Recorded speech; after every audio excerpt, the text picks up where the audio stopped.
Ma'am आपने सुना होगा काफी लोग चिल्लाते हैं सब किस्मत के भरोसे होता है, सब कुछ किस्मत में लिखा हुआ होता बिल्कुल, है। बिल्कुल। क्या किस्मत जैसी कोई चीज होती है? क्या सच में प्लैनेट चीजें खराब कर देता है या ये आपके चॉइस पे भी निर्भर करता है? नहीं, नहीं, देखो किस्मत तो बिल्कुल होती है, किस्मत के बिना तो कुछ भी नहीं है ना, बिल्कुल। हम्म। और लेकिन बात ये है कि किस्मत हमें कहीं से मिलती नहीं है। हम्म। हम अपनी डेस्टिनी, हम अपनी किस्मत खुद अपने कर्मों के द्वारा बनाते हैं ना। हम्म। यहाँ पर लोग किस्मत को और कर्म को अलग-अलग अलग क्यों कर रहे हो? आपको वही मिल रहा है ना जो आपने किया है। तो जो हमें कुंडली जब आपका जन्म हुआ तो जो बर्थ चार्ट बनता है, जो उसमें ग्रहों की स्थिति होती है, नक्षत्रों की होती है, वो आपके पास्ट लाइफ के कर्मों के आधार पे ही होती है ना। तो किस्मत तो हमारे हाथ में ही है। जो हम जैसा करते हैं वैसी हमारी किस्मत हमारे सामने आती है। भगवान ऐसा नहीं है ना कि किसी से दुश्मनी नहीं है उनकी ना, कि आपने अच्छा किया है लेकिन आपको वो कुछ गलत देते हैं। तो किस्मत वही होती है जो हम करते हैं। मैम कुंडली दोष नक्षत्र के बारे में बातचीत होती है, क्या ये सचमुच होता है? क्योंकि देखिए हमारे एक फैमिली में ही मैं एक इंसिडेंट बता देती हूँ। मांगलिक दोष बहुत आजकल वो मिथ बन चुका है। बिल्कुल। अगर आप मांगलिक हो तो पहले आपको किसी से शादी करने की जरूरत किसी पेड़ के साथ करा दी जाती है। आप क्या सोचते हैं मैम मांगलिक के बारे में? देखिए, अगर हम मांगलिक की बात करें ना अंकिता, तो पहले तो इसका उच्चारण ही गलत है कि मांगलिक दोष। मांगलिक दोष नहीं होता, मांगलिक योग होता है। ऐसे ही लोग कालसर्प दोष कहते हैं, लेकिन एग्जैक्टली ना जो ज्योतिष में नाम है वो कालसर्प योग है, दोष नहीं है। कोई भी योग आपकी कुंडली का पूरी तरह से बुरा नहीं होता है। और मांगलिक वाले लोग तो आप देखिए ना क्या एनर्जेटिक होते हैं, उनकी एनर्जी बहुत हाई होती है। और ये सिर्फ भ्रांति फैला दी गई है कि मांगलिक की वजह से ये प्रॉब्लम, कोई प्रॉब्लम नहीं होती। सिर्फ विवाह के समय आपको कुंडली दिखवानी पड़ती है। उसमें भी मैं आपको गारंटी से बोल रही हूँ कि 99% कुंडलियों में मांगलिक दोष ऑटोमेटिकली कैंसिल हो जाता है। जब लड़के की, जब पार्टनर की कुंडली आती है ना, तो उसमें कुछ प्लेसमेंट होती है राहु और शनि की, कि जिसकी वजह से आप दोनों की कुंडली जब मैच होती है तो उसमें जनरली ना कैंसिल हो जाता है दोष। और नहीं भी होता है तो बहुत छोटा सा उपाय होता है उसका, उसको लेके इतना हुआ बनाने की कोई जरूरत नहीं होती। मैंने ऐसे ऐसे भी विवाह देखे हैं जो मांगलिक दोष होते हुए भी और बहुत अच्छी उनकी लाइफ चल रही है। तो अपने कर्म अच्छे कीजिए। और मांगलिक का मतलब सिर्फ देखिए, एक का मंगल अच्छा है तो मतलब आप एनर्जेटिक बहुत ज्यादा है। अब पार्टनर आपका नीच का मंगल वाला मिल गया, उसकी एनर्जी बहुत लो है, तो वो फिर कई सारी दिक्कतें शुरू हो जाती हैं। तो उसका अर्थ सिर्फ ये कि अपने मंगल को अच्छा रखिए, बाकी कोई दोष ऐसा नहीं है कि जिससे डरने की जरूरत है। मैम 2025 में आपने देखा कितने सारे डिवोर्स केसेस हो गए, जिसका हमने सोचा नहीं था वहां तक डिवोर्स केसेस देखने को मिले। 2026 में कैसा रहने वाला है? लव रिलेशनशिप्स को किस तरीके से अच्छा रखा जा सकता है? देखिए, इस वर्ष जो होगा ना, डिवोर्स तो इस वर्ष भी बहुत होंगे। और आपको जो मुस्कान, सोनम, इस तरह के जो कांड, नीला ड्रम, ये सब ही आपको इस वर्ष भी देखने को मिलेंगे। लेकिन इस वर्ष पता है खास चीज क्या होगी, कि इस वर्ष आपके जो छुपे हुए सीक्रेट थे वो सामने आने वाले हैं। ठीक है, एक्स्ट्रा मैरिटल चल रहा है, पता चला 6 साल से चल रहा है, लेकिन इस वर्ष नहीं छुपने वाला, इस वर्ष सामने आएगा ही आएगा। तो वही रिश्ता चलेगा जो सच्चाई पर आधारित है। अगर आपके रिश्ते में दुराव छिपाव है, आपने कुछ बातें छुपाई हैं, तो वो इस वर्ष सामने आनी आनी है। देखिए, शनि भी पूर्व भाद्रपद नक्षत्र में है 20 जनवरी तक, तो शुरुआत में ही आप देख लेंगे कि बहुत भंडाफोड़ होने वाला है, बहुत सारे घोटाले। 2026 में बच के रहना पड़ेगा। बिल्कुल, बहुत सारे घोटाले सामने आ जाएंगे आपको जनवरी में ही। आप देखना, चाहे देश में देखना, घर में देखना। और बहुत सारे घरों में आपको तलाक की स्थिति इसलिए बनेगी क्योंकि उनकी सच्चाई सामने आएगी। सेकेंड चीज, जैसे पार्टनर की सच्चाई सामने आए तो इंसान रिग्रेट करता है। इस वर्ष आप देखेंगे कि वो व्यक्ति रिग्रेट नहीं करेगा, उसको कोई पछतावा नहीं होगा। इवन वो अपनी गलतियों का दोष अपने पार्टनर पर मटेगा। तो ये बहुत अलग चीज इस वर्ष होने वाली है। तो रिश्तों के लिए तो बहुत अच्छा बिल्कुल भी नहीं है, क्योंकि बृहस्पति भी साथ देते हैं सच्चाई का। तो यहाँ जहां जो भी गलत चीजें हैं वो इस वर्ष उनका पर्दाफाश होना है। मैम कुछ रेमेडी जिससे अपने रिलेशनशिप्स को और अच्छा बनाया जाए, क्योंकि देखिए जिस तरीके से डिवोर्स के केसेस, और आपने तो डरा दिया है 2026 को लेकर कि डीप सीक्रेट्स बाहर आने वाले हैं। इस वर्ष बाहर आएंगे और आप अखबार की सुर्खियों में आप देखेंगे, जनवरी से ही आप देखेंगे। और बड़े स्कैंडल भी आएंगे, ऐसा नहीं सिर्फ बड़े बड़े लोगों के नाम, कोई बड़े लीडर, कोई बड़े बिजनेसमैन, सबका कहीं ना कहीं कोई लव ट्रायंगल सामने आना ही आना है इस वर्ष। कुछ रेमेडीज जिससे अपना रिलेशनशिप सुधारा जा सके? बिल्कुल, देखिए रेमेडीज तो बहुत हैं।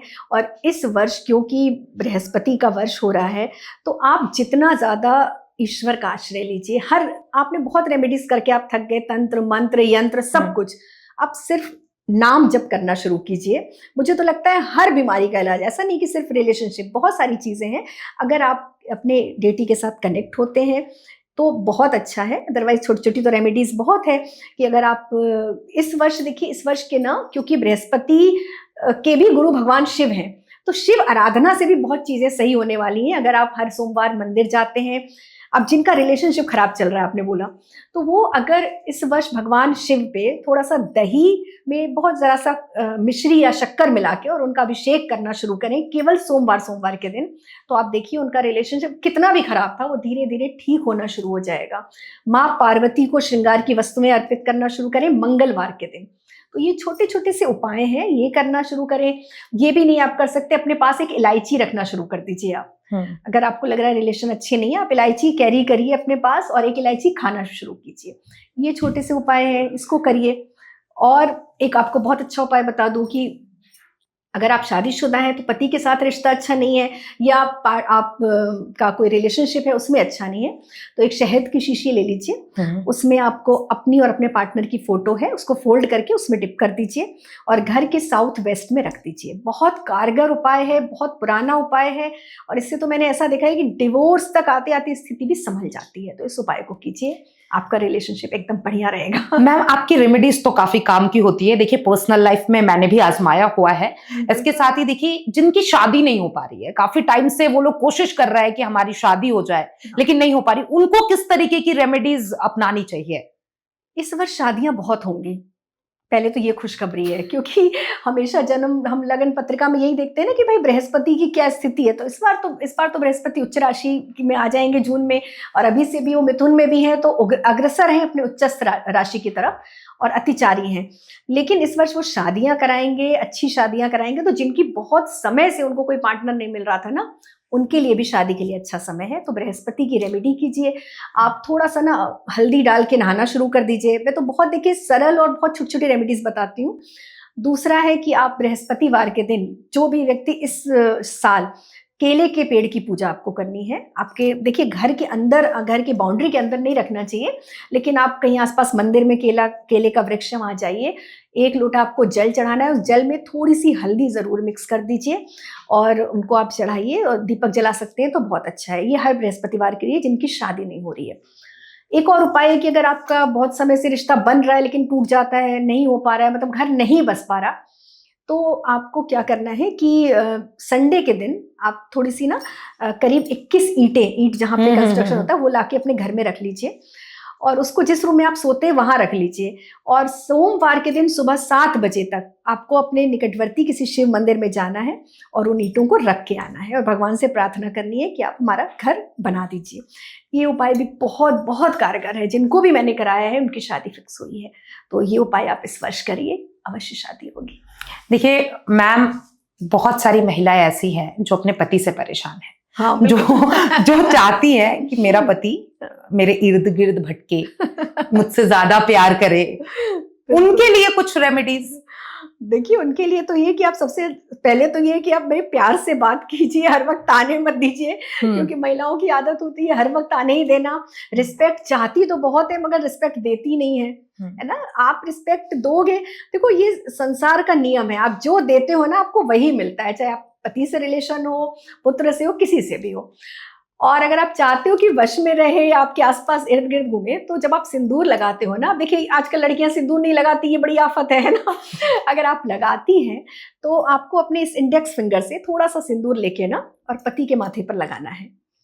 और आप ये करके देखिए, जब ऑफिस से आ जाए तब कर दीजिए, क्योंकि सुबह सुबह नहीं लगा सकते तो आप रात को लगा सकती हैं। लेकिन इस फिंगर से आप लगाना शुरू कीजिए अपने मांग का सिंदूर, और आप कुछ ही 10-12 दिनों में ही आप देखना कि पति को आपके सिवा कुछ नजर ही नहीं आएगा।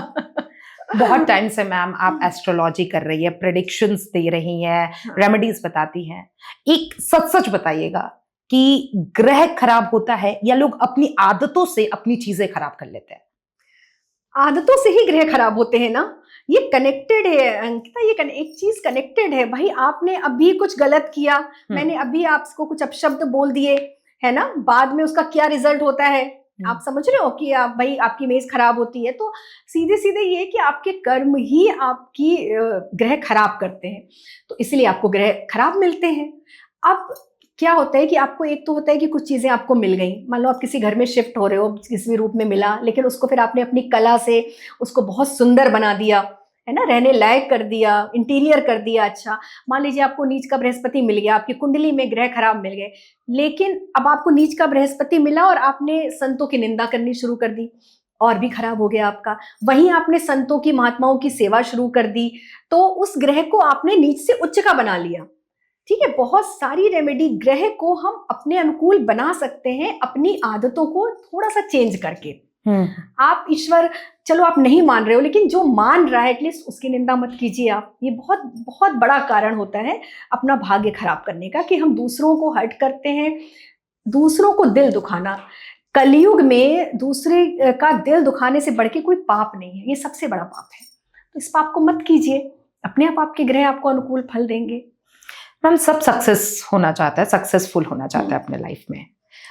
किस्मत की बात आ जाती है, कर्म तो कर रहे हैं लेकिन किस्मत साथ नहीं देती है, तो सक्सेसफुल नहीं हो पा रहे, मुंह के पास आई हुई चीज चली जाती है। इनको क्या कुछ करना चाहिए अपने प्लैनेट्स? तभी तो हमारी जरूरत पड़ती है ना। देखो, जब आप 99 तक पहुंच जाते हैं एग्जैक्टली, तब जरूरत पड़ती है कि भाई इतना कर्म करने पर भी कहाँ 1% गलती हो रही है। तब हम ग्रहों पे नजर डालते हैं कि भाई अगर हम इतना मेहनत कर सकते हैं तो छोटी छोटी ग्रहों की रेमेडीज भी कर सकते हैं। अगर आपका ग्रह थोड़ा सा कमजोर है तो उससे रिलेटेड आप रेमेडीज कीजिए। और रेगुलर वे में अगर आप चाहते हैं चलो कुंडली एनालिसिस भी नहीं कराने, तो कुछ चीजें आप अपने पुराने, आप देखिए ना, हमारी जो दादी नानी या हमारे जो नाना, ये लोग जो उपाय करा करते थे, एक बार आप देखिए किचन में बैठ के खाना खाया करते थे, याद है? राहु उनका कभी खराब नहीं होता था, किचन में खाना खाना, जूते चप्पल बाहर रखते थे, उनका शनि कभी खराब नहीं होता था, आपस में बहुत तेज आवाज में बात नहीं करते थे, लड़ाई झगड़े कम होते थे। ठीक है, और कभी भी देखिए पुराने जमाने में ये तलाक की बात कहाँ होती थी? जिससे शादी हो गई, मेरे हिसाब से मेरे नानी और दादी को तो पता भी नहीं होगा कि ये भी कोई शब्द होता है ना। तो आप थोड़ा सा अपने, हम जब तक हम अपने पुराने की तरफ नहीं लौटेंगे ना, और चलिए आज का समय बहुत ज्यादा है, लेकिन ऐसा नहीं है कि आप इतनी तेजी से आगे बढ़ रहे हैं, अग्रसर हो रहे हैं अपने सक्सेस की तरफ, प्रोग्रेस की तरफ, लेकिन कुछ चीजों को हम लेके चलना पड़ेगा हमें। तभी आपको डेली रूटीन में कुछ नियम बना लीजिए। आप 1 घंटा पूजा नहीं कर सकते, लेकिन 2 मिनट तो भगवान को दे सकते हैं, जिससे आपको सब कुछ चाहिए उसके लिए आपके पास 2 मिनट भी नहीं है। 2 मिनट आप भगवान को, अपने जैसे फैमिली मेंबर से आप बात करते हैं, आप उनकी पास 2 मिनट बैठिए तो सही। और देखिए लोग तुरंत बोलने लगते हैं भगवान ने ये नहीं दिया, भगवान ने वो नहीं दिया, तो आप भगवान के लिए क्या कर रहे हैं? तो 2 मिनट ईश्वर के लिए निकालिए। सूर्य को जल दीजिए, इस वर्ष बहुत जरूरी है। किसी भी पंडित, पुजारी, महात्मा, संत, किसी की निंदा नहीं करनी है। उसमें एस्ट्रोलॉजर्स भी आ जाते हैं आजकल, बहुत ट्रोल हो रहे हैं हम लोग। प्लीज अपना बृहस्पति खराब मत कीजिए। जो खराब कर रहा है, आप किसी को जब ट्रोल करते हैं ना, तो उस व्यक्ति का कुछ नहीं होता, आप अपने ग्रह खराब करते हैं।